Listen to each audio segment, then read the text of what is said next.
Morning all, hope you are well. It's just after 7 and just sort of coming up to the coast bit here on our normal walk in the morning.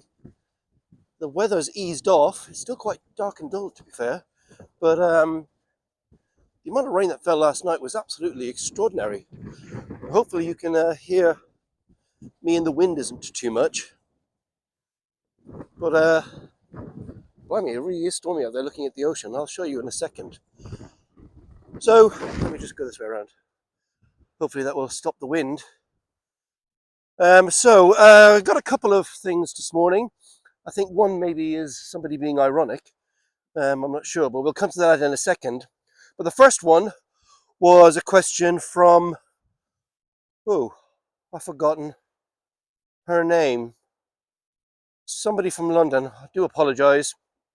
You'll know who you are because you'll know your question. And the question was, I'd mentioned in the past something about philosophy for success, and NLP, and what's the connection between philosophy and NLP.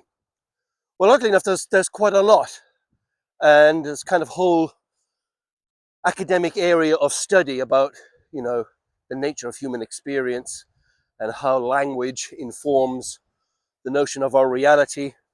I don't want to get too lost in that first thing this morning, but if we go back to the question, which is around the notion of developing a personal philosophy for success, and what does that mean?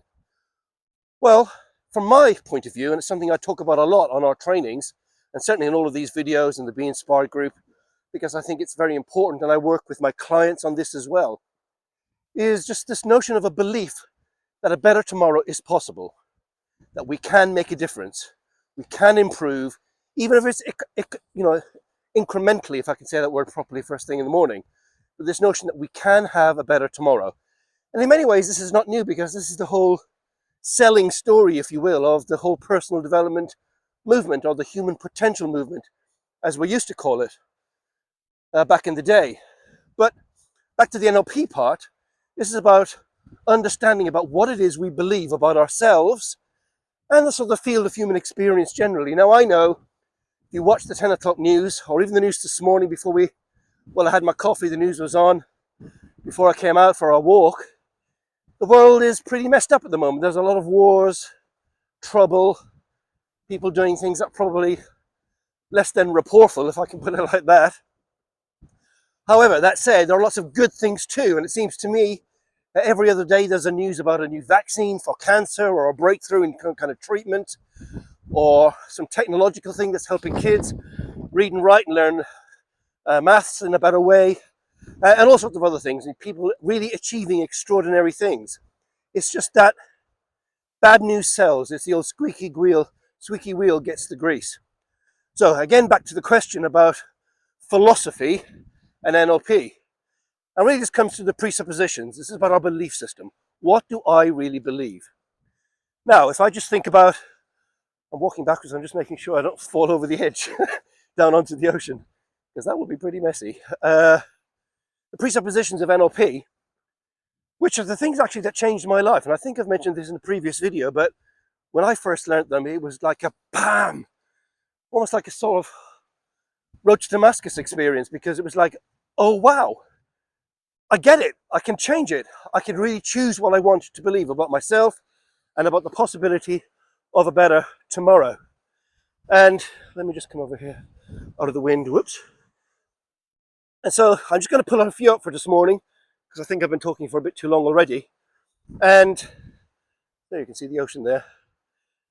There's no such thing as failure, there is only feedback. There's no such thing as failure, there's only feedback. Now listen, I know that sounds like, what?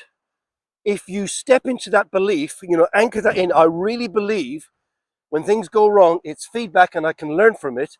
It's a mindset change. Now, Carol, what's her name, talks about the sort of, I talk about the success mindset. She talks about this growth mindset, and it's fundamental to this, as opposed to this, the shrinking, the world is getting smaller, I've got no possibility mindset, which isn't really, really helpful. But if we think when things go wrong and we're academic and sort of manage our state, we don't get all emotional about it, and we respond in according, what can we learn from this? It's the old adage, if at first you don't succeed, try again. Yes, great, but the wrinkle, the change we put into that is, if at first you don't succeed, try again, but differently. It's that after action review. What actually happened? This is what we set out to do.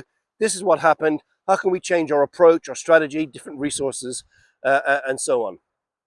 And then one more for this morning, and it's starting to rain again, is the meaning of your... No, I was not going to go with that. It'll be too complicated for this short video. I was going to go with, if you always do what you've always done, you always get what you've always had. Now, this is fundamental to any change process that you want in your life, in your team, in your organization.